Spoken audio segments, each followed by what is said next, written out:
Jogja udah lumayan naik juga gitu kan. Iya, cuman aku ngelihatnya orang Jogja masih pada santai banget, kayak kemana-mana ada yang nggak pakai masker gitu. Ya jangan kan harga. Kalau gratis sebenarnya aku yakin banget masyarakat itu banyak banget yang mau swab test, pengen tahu memeriksakan kondisinya. Tapi kalau misalkan mandiri ya maaf, kayaknya berat sekali ya. Halo, selamat pagi, selamat siang, dan selamat malam. Aku Merah dan aku Jingga. Kembali hadir di Merah Jingga Podcast.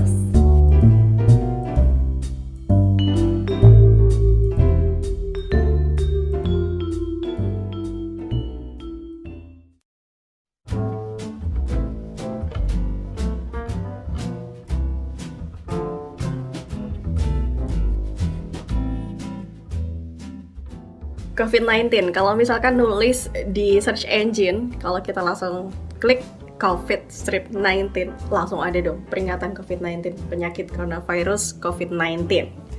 Dan headline ini, tulisan ini udah cukup lama, dan kalau kita sadarin udah mungkin 6 bulan lebih ya kita bersama dengan 7-8 lah. Ya, tapi mulai hebohnya tuh kayaknya 6 bulan ke belakang. Iya kan? Dan sampai saat ini kayaknya masih belum ada hal yang signifikan. Di saat negara lain mulai melonggarkan beberapa peraturannya. Kayak bahkan aku sempat ngeliat postingan temen aku kemarin yang dia tinggal di Jepang. Itu dari pemerintah Jepang itu memberikan diskon untuk piknik. Jadi kayak hashtagnya apa ya, aku lupa. Dari Jepang. Tapi ya memang hanya khusus untuk orang-orang Jepang aja. Tapi kalau misalnya ngomongin soal Jepang, desainnya kemarin kayak gimana tuh? Ya teman aku sendiri sih bilang kayak ya bener-bener jaga banget sih. Dia juga ketat sampai nggak gitu keluar ya? Ketat. Oke. Tapi maksudnya kayak secara penanganan bisa dibilang aku sih nggak terlalu ngelihat Jepang kayak gimana. Cuman kan kayak dari beberapa negara yang emang dia ketat banget tuh, nggak boleh pergi keluar daerah segala macam gitu. Yes. Ya nih kampanye wisata domestik Jepang yang kontroversial. Jadi ya pemerintah Jepang, jadi mungkin hampir sama dengan Indonesia yang kemarin ya, kayak ayo wisata di lokal gitu, hampir sama. Cuman kalau yang temen aku ini sih memang kayak bener-bener protokol kesehatannya tuh dijaga banget. Terus juga ya kalau misalkan penanganannya juga oke lah, meskipun katanya kalau bukan yang warga negara Jepang rada tidak terlalu bagus sih, karena memang mereka mengutamakan warga negaranya. Tapi gitu. Aku nggak yakin sih, takutnya ntar jadi klaster berikutnya gitu ya kan. Iya bener banget. Jadi seketat-ketatnya protokol kesehatan itu nggak jamin cuy kalau misalnya itu bakal aman dan juga bebas dari COVID gitu. Bener, soalnya itu juga untuk kabarnya sih memang dari pemerintahnya sendiri biar karena kan selama pandemi bener-bener ya pariwisata tuh down banget, hotel segala macam. Jadi kayak pengennya itu memberikan subsidi untuk masyarakatnya biar bisa muter lagi lah uangnya gitu. Oke, berarti pemerintah Jepang mengklaim bahwa mereka sudah aman atau bebas COVID gitu. Iya sih ya bisa dibilang kayak gitu ya. Oke. Tapi ya kalau kita ngeliat tren di Jepang sendiri juga COVID-nya menurun ya. Berarti bedanya sama Indonesia bahwa ketika di awal-awal China COVID-nya merebak di sana, pemerintah kita justru memanfaatkan itu untuk ngasih diskon segala macam gitu ya, di saat Indonesia bisa dibilang waktu itu belum kena dampak COVID ya, dan belum. Dan ya mungkin itu jadi salah satu langkah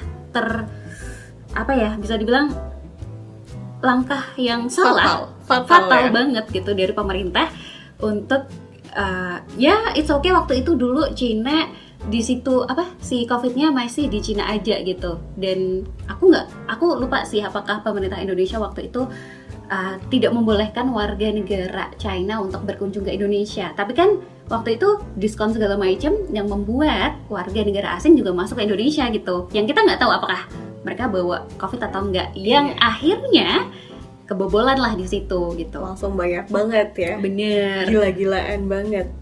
Sumpah sih ngeri banget. Ya aku nggak tahu sih apakah kalau dari rakyat, sebagai rakyat sendiri ya, aku kayak menyesali tindakan tersebut. Iya bener gitu. Nyesel. Kenapa kayak gitu sih gitu? Iya kan?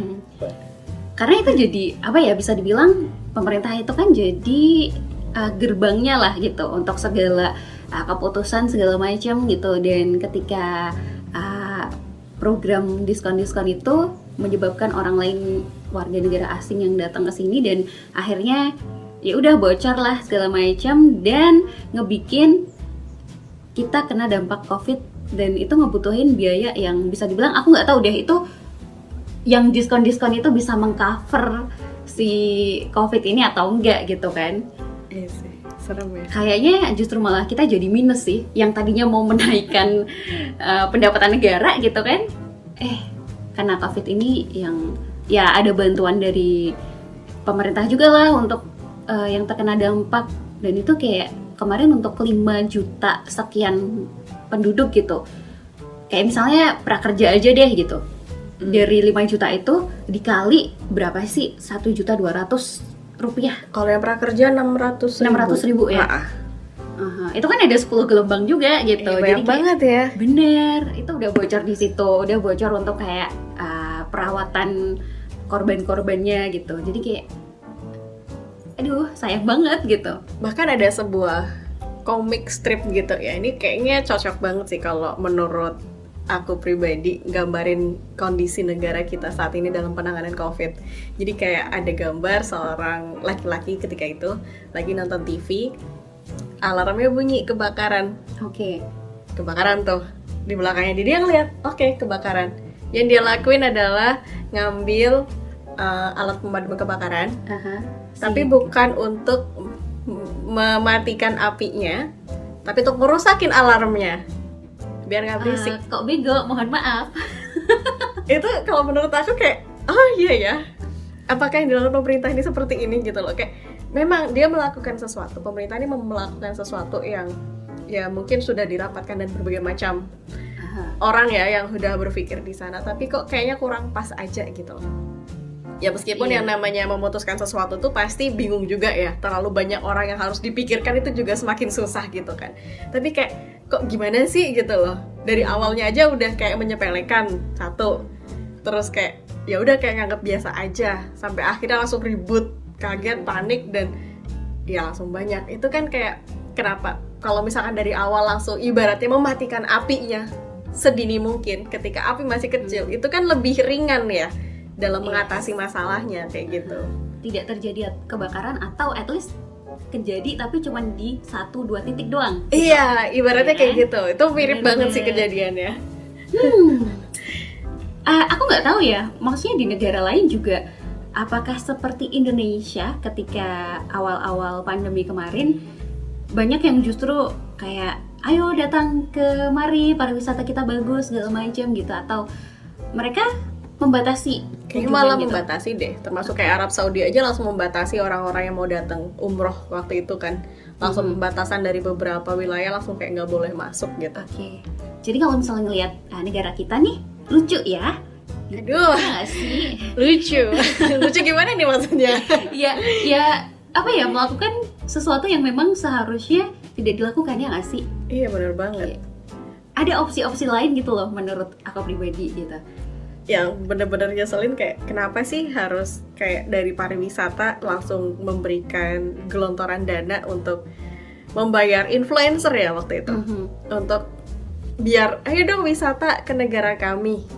Itu kan hal yang gimana sih, orang negara lain aja jadi pada ditutup biar kayak jangan ada yang masuk dulu deh gitu loh, dan orang yang mau masuk harus dikarantina dan lain-lain kayak gitu. Betul, dan itu apa ya, langkah yang gegabah sih kalau menurut aku, karena ya it's okay kalau misalnya pebisnis bilang tuh kita harus pintar-pintar ngelihat peluang, tapi kan peluangnya di sini apakah nanti bakal merugikan kita atau enggak? Lebih gitu. Dalam lagi ya ruginya. Bener, karena gitu. Semakin lama kan ibaratnya kondisinya. Dan itu yang sampai sekarang sudah berapa bulan nih kejadian, belum ada hal yang signifikan. Betul. Dan bahkan juga ya rame juga lagi yang Najwa Shihab mewawancarai kursi kosong. Bener, kemarin di tanggal 28 ya.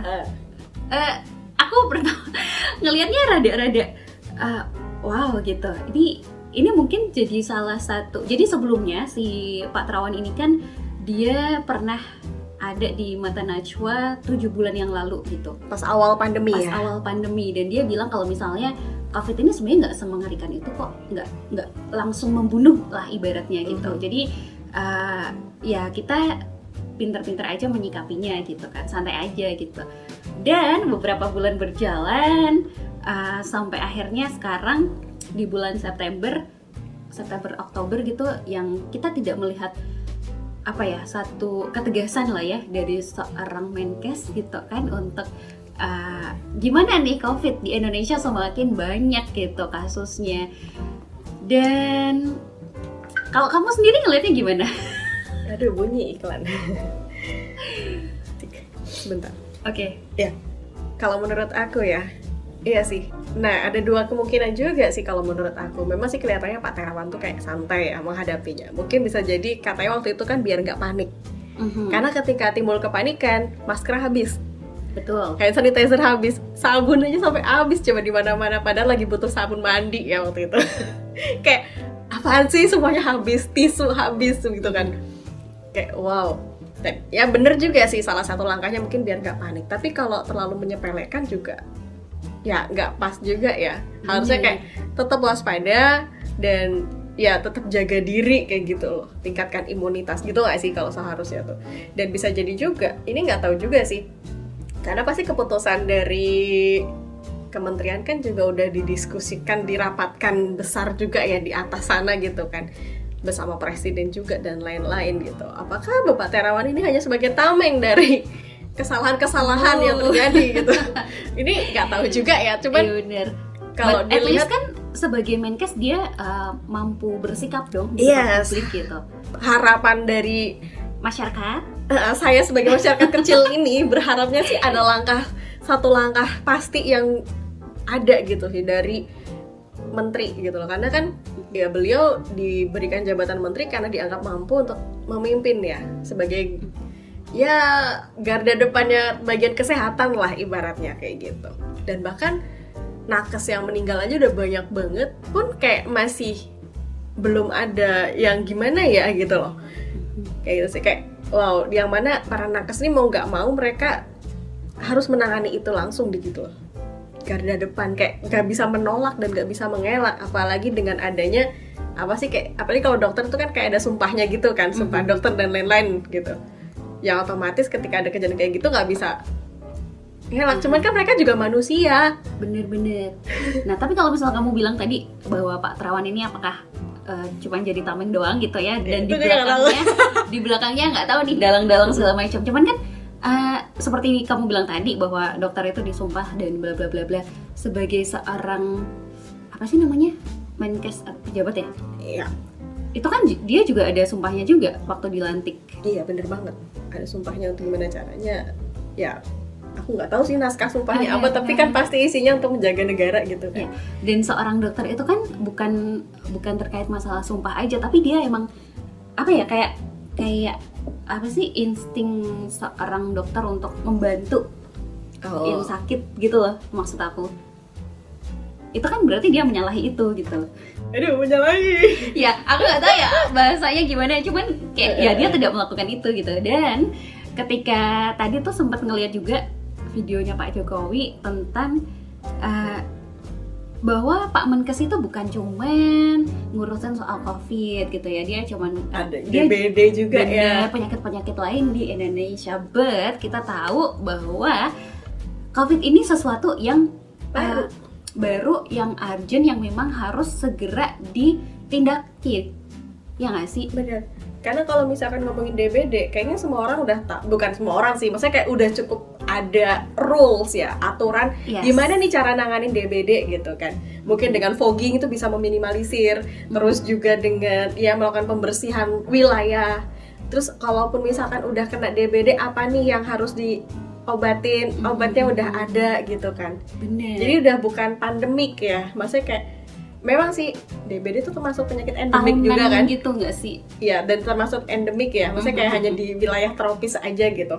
Tapi udah tahu cara penanganannya gitu loh. Sedangkan kalau COVID nih nggak tahu. Apalagi semakin kesini semakin ganas ya bisa dibilang gitu loh. Dan kita juga kayak vaksin segala macamnya kan belum ada juga gitu. Dan terus harus gimana gitu loh, masyarakat itu bingung, saya pribadi pun bingung gitu, kayak kudu gimana, masa iya sih di rumah terus oke lah, saya sudah mengurangi kegiatan saya di luar, tapi kan saya juga butuh makan. Iya. Saya butuh makan tuh nggak cuman dalam artian butuh uangnya ya, tapi juga butuh barangnya, yang mana itu juga butuh keluar untuk membeli itu.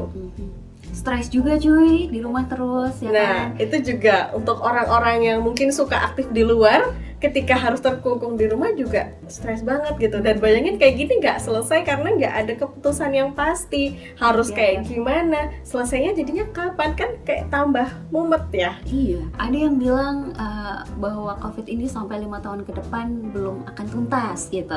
Itu kan sebagai masyarakat yang kita nggak tahu seluk-beluknya kayak gimana, ya jadi takut gitu. Jadi takut, bener, jadi takut banget. Dan kayak wow gila, usiaku langsung kayak 5 tahunnya sia-sia gitu. Iya bener, jadi kayak apa gitu, apakah tidak ada yang bisa kita lakukan gitu loh dari, ya kalau dari masyarakat kita cuman bisa mentaati protokol kesehatan aja kan, cuman dari pemerintahnya kan ada lah harus tindakan yang bisa dilakukan untuk ngekat si virusnya itu gitu.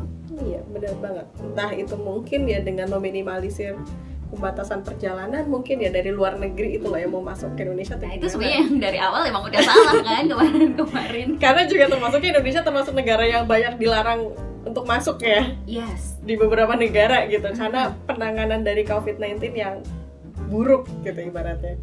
Kayak wow, negara lain udah kayak menolak. Jadi kayak banyak orang Indonesia yang mau pulang takut nggak bisa balik gitu, karena dari negaranya nggak bisa dengan mudah untuk masuk ke sana lagi, kembali pulang gitu kan.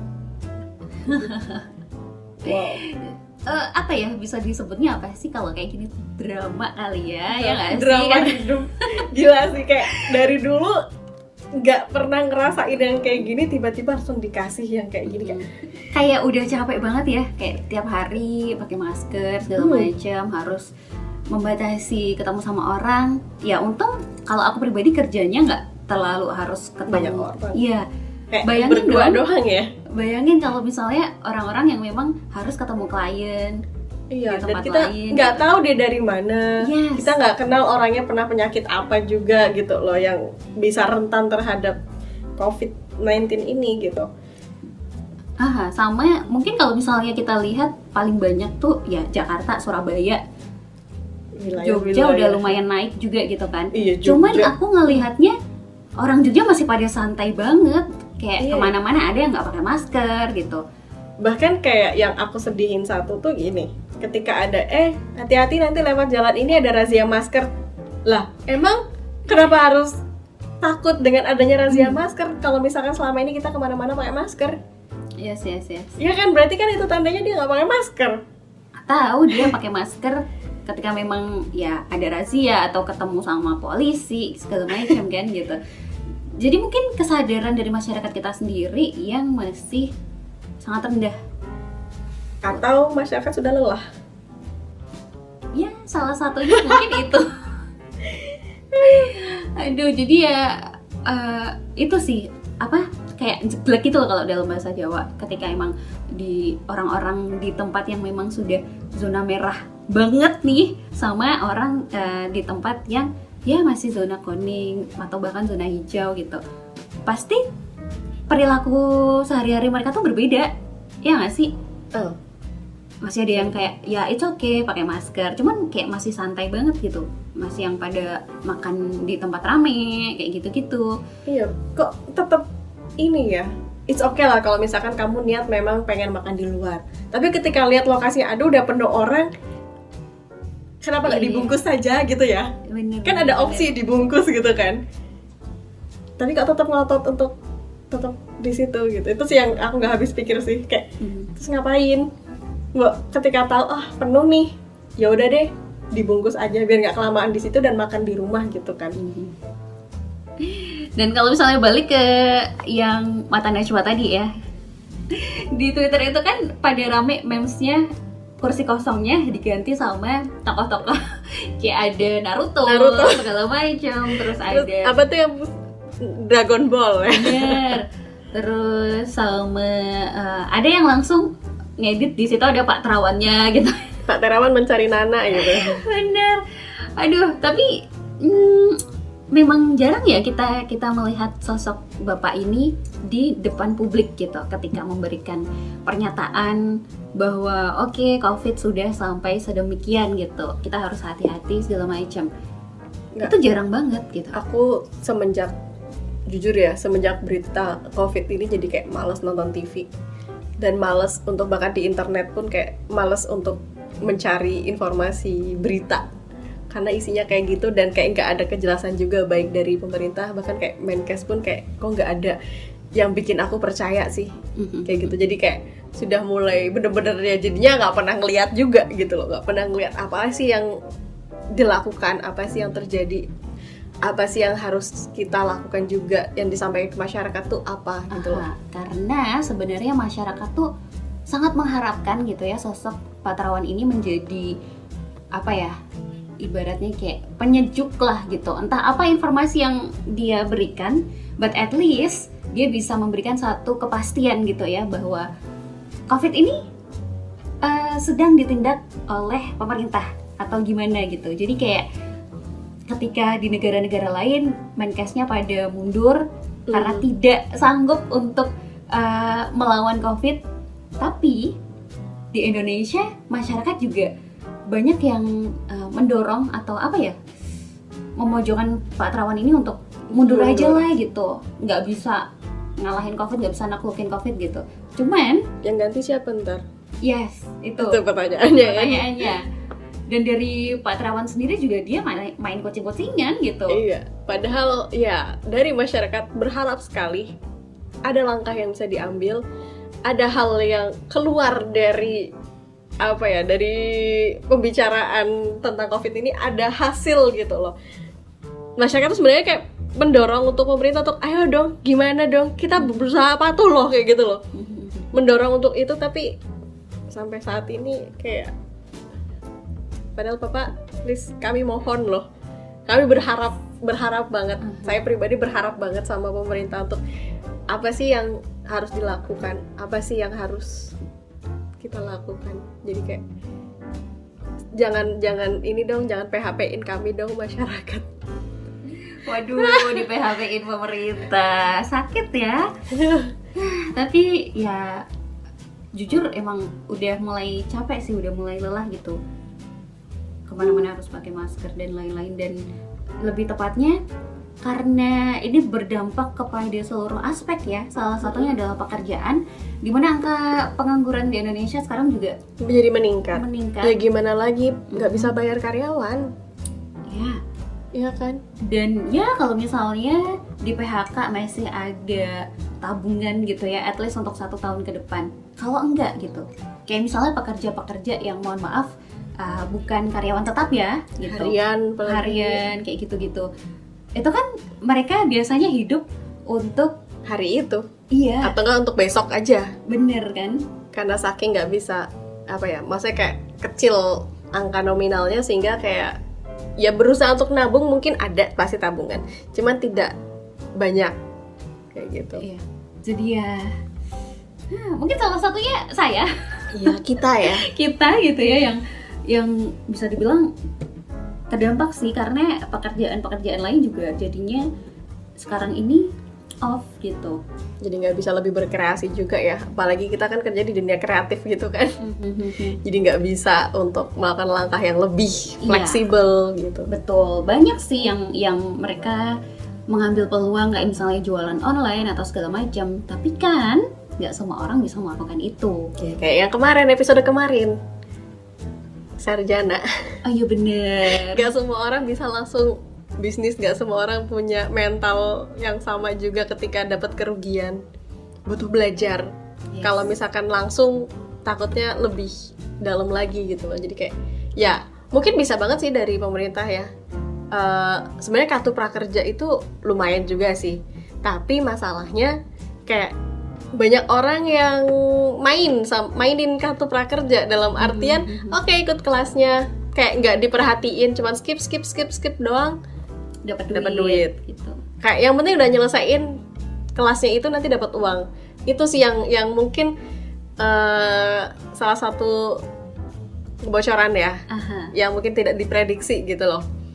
Ya mungkin diprediksi sih, tapi kayak nggak nyangka banyak orang yang ngelakuin itu gitu. Apalagi yang setiap gelombangnya dia ngedapetin jatah itu gitu kan. Kan sayang banget yang belum dapat, yang emang dia tuh butuh, ya kan? Butuh dan mau belajar. Betul. Kayak dapet. Jadi masih semangat nggak nih untuk melakukan segala macam protokol kesehatan itu ya kan? Dan ya berharap sih semoga dari pemerintah juga melakukan tindakan yang tegas ya. Iya bener banget, itu harapannya. Dan kalau untuk protokol kesehatan pastilah aku harap juga semuanya untuk kamu-kamu yang dengerin tetap ya jaga protokol kesehatan itu, lakuin itu, jangan lupa banget gitu. Kayak ya udah itu tuh udah minimal banget deh yang bisa kita lakuin untuk bersama-sama menghadapi dari pandemi COVID-19 ini. Gitu. Anyway, hari ini sebenarnya aku rada kurang bersemangat untuk membahas podcast ini gitu ya. Karena ya itu tadi sih kayak udah lelah. Ya bener-bener. Cuman ya marilah sama-sama gitu ya. Jangan capek, jangan ngeluh mulu gitu ya. Bener. Itu sih kayaknya yang bisa kita lakukan, apalagi nggak ada. Mau swab test aja tidak mampu gitu. Aduh, UMR menjerit. Itu tuh jadi inget juga, kayak aku nggak tahu ini bener atau enggak, tapi aku tadi baca berita yang tentang ID untuk menyarankan masyarakat untuk swab test mandiri. Untuk biar bisa memudahkan dalam pelacakan dan penanganan. Ya bener sih, ketika swab itu kan kehasilan akuratannya tuh 99% ya, lebih tinggi. Tapi kalau misalkan semua orang mandiri, itu maaf, kecuali kalau memang harganya, ya jangan kan harga, kalau gratis sebenarnya aku yakin banget masyarakat itu banyak banget yang mau swab test. Pengen tahu, memeriksakan kondisinya. Tapi kalau misalkan mandiri ya maaf Pak, tidak sanggup. Kayaknya berat sekali ya. Bahkan rapid test yang katanya waktu itu ya sebenarnya nggak akurat juga sih, itu aja berat loh bagi saya untuk tes rapid test, meskipun nggak terlalu berguna ternyata gitu kan. Karena ya itu tadi nggak akurat, terus ya buat apa juga gitu kan. Karena itu maksudnya kayak reaktif dan non reaktif itu kan belum tentu menjurus ke COVID, bisa ke penyakit lain gitu. Benar, dan bahkan bisa jadi dites di sini non reaktif, ternyata kondisi kita tetap ngedrop, baru kemudian besoknya reaktif. Dan banyak juga orang udah swab test juga, masih nunggu hasil nih 3 hari lagi, malah jalan-jalan. Alhamdulillah non reaktif. Ternyata kalau misalkan reaktif gimana? Dia udah nularin ke orang banyak kan? Yes. Jadi ya kompleks banget memang dalam penanganan COVID-19 kali ini. Tapi berharap banget sih sadar dong please dari semua pihak ya, dari semua lini nih, kayak saling sadar, saling mengingatkan, dan jangan menganggap enteng COVID-19 ini. Itu. Terakhir dari kamu? Ya, mari kita nikmati drama ini. Sampai akhir, endingnya kita nggak tahu gitu ya. Yang pasti kita memerankan peran kita di drama tersebut dengan sebaik-baiknya. Iya. Dan tetap jaga kesehatan, jangan lupa pakai masker, dan jaga imunitas tubuh. Jangan lupa olahraga.